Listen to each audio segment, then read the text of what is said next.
Chez Hakim, c'est tout un monde qui cohabite au milieu des herbes folles et des carreaux de salade. Hakim est un des maraîchers bio du coin qui a bien voulu prêter sa ferme pour la leçon du jour. Et quand Lydia et Claude Bourguignon, ingénieurs en biologie des sols, font une démonstration, c'est toujours au fond d'un grand trou. Vous plantez votre arbre, vous choisissez l'endroit où vous voulez. Pour eux, il n'y a pas de secret. Si on veut vraiment comprendre sa terre, il faut l'explorer. Ils sont une trentaine d'agriculteurs et de maraîchers à écouter, questionner et noter que notre île a des sols vraiment exceptionnels.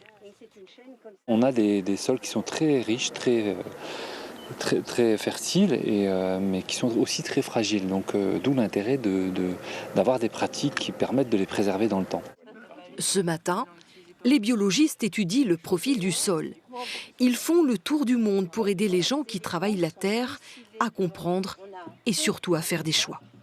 Personnellement, on trouve qu'on a trop abandonné ce qui faisait la richesse de l'île de la Réunion, c'est-à-dire ces grands produits comme le géranium, parce que vous avez des terres qui ont cette vocation de faire ces plantes à arômes. Il y avait le vétiver, vous aviez beaucoup de choses. Vous aviez la vraie canne à sucre qui faisait ces grands rhums, la vanille. Ne jamais oublier qu'en fait, nous, on nourrit notre sol, on ne nourrit pas les plantes, c'est le sol qui nourrit nos plantes. Et donc, c'est quelque chose, l'agronomie, c'est quelque chose de très important, enfin même primordial, je dirais, en maraîchage biologique.